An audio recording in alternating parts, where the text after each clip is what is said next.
नमस्कार दोस्तों, भारत शिक्षा में आप सभी का स्वागत है। आज हम पढ़ेंगे इंटरनेशनल लॉ के एक बहुत ही इंपॉर्टेंट क्वेश्चन को जो एग्जाम्स में बार बार आ जाता है और आपको जानना चाहिए। ठीक है, क्या है? Whether international law is a law in the true sense of the term or not, यानी कि क्या इंटरनेशनल लॉ को हम लॉ की कैटेगरी में रख सकते हैं या फिर नहीं। तो दोनों व्यू हैं इसके ऊपर, जो अगेंस्ट में भी हैं और फेवर में भी हैं। अगेंस्ट वाले कहते हैं कि नहीं, इंटरनेशनल लॉ की कैटेगरी में नहीं रखा जा सकता क्योंकि इसमें इंपॉर्टेंट एलिमेंट्स है ही नहीं लॉ के, ये सिर्फ मॉरलिटी पर बेस्ड है, कुछ कोड ऑफ कंडक्ट्स हैं, कुछ रूल्स हैं। ठीक है, और दूसरा व्यू कहता है कि नहीं, इसको ये ऑर्डिनरी लॉ की तरह ही है और उसको लॉ की कैटेगरी में रखा जाना चाहिए। हम दोनों व्यूज़ के बारे में बात करेंगे, कौन इनको सपोर्ट करता है और कौन क्या बोलता है इसके बारे में। चलिए, सबसे पहला व्यू जो कहता है कि नहीं, इंटरनेशनल लॉ नहीं है, तो इसको सपोर्ट करते हैं हॉब्स ऑस्टन। ठीक है, ये क्या बोलते हैं? ऑस्टन बोलते हैं कि लॉ की जो डेफिनेशन है वो ये कहती है कि कुछ रूल्स हैं जो कि कुछ कमांड्स हैं, रूल्स हैं जो कि किसने बनाई है? सुपीरियर पॉलिटिकल अथॉरिटी ने बनाई है। किसके लिए? पॉलिटिकल इन्फीरियर के लिए, जिनको एनफोर्स करने के लिए वी नीड सैंक्शन। ठीक है, सैंक्शन की ज़रूरत पड़ती है। तो यहाँ पर बोला है कि पॉलिटिकल सुपीरियर अथॉरिटी होनी चाहिए और दूसरी बात जो इम्पोर्टेंट एलिमेंट है वो है सैंक्शन।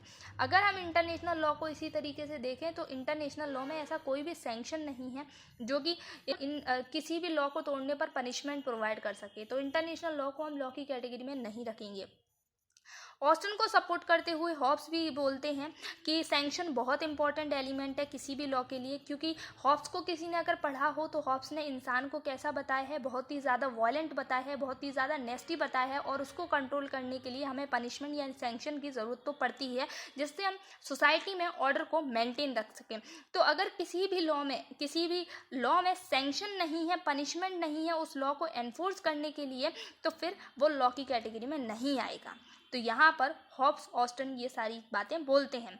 इनको सपोर्ट करने के लिए हॉलैंड भी हैं, बेंथम भी हैं, जो इनको सपोर्ट करते हैं और डिनाई कर देते हैं कि इंटरनेशनल लॉ का कोई लीगल कैरेक्टर है ही नहीं।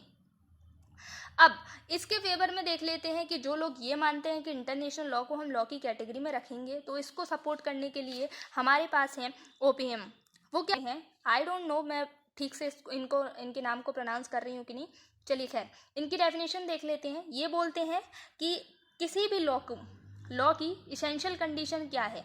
तो यहाँ पर ये बोलते हैं कि एक ही इसेंशियल कंडीशन है किसी भी लॉ को मानने के लिए कि जो पॉलिटिकल कम्युनिटी है, ठीक है, उसने कोई रूल्स बनाए हैं और वो रूल्स किसने रिकॉग्नाइज किए हैं? उन मेंबर ने जिनके ऊपर वो रूल्स बाइंडिंग होने वाले हैं। तो ठीक है, किसी भी पॉलिटिकल कम्युनिटी के द्वारा बनाए गए रूल्स उन मेंबर्स ने जिनके ऊपर वो बाइंडिंग होने वाले हैं उन्होंने रिकॉग्नाइज कर दिए हैं। तो यहाँ पर इन्होंने बताया कि इन्होंने तीन चीज़ें इंपॉर्टेंट है किसी भी लॉ को लॉ मानने के लिए। तो देयर इज एक कम्युनिटी होनी चाहिए, बॉडी ऑफ रूल्स होने चाहिए और कॉमन कंसेंट होनी चाहिए उस कम्युनिटी के मेंबर्स की। अगर ये तीनों चीज़ें हैं तो हम उसको लॉ मानेंगे, और इंटरनेशनल लॉ में ये तीनों चीज़ें हैं। यहाँ पर बोला कि सैंक्शन कोई ज़रूरी नहीं है किसी को भी लॉ मानने के लिए।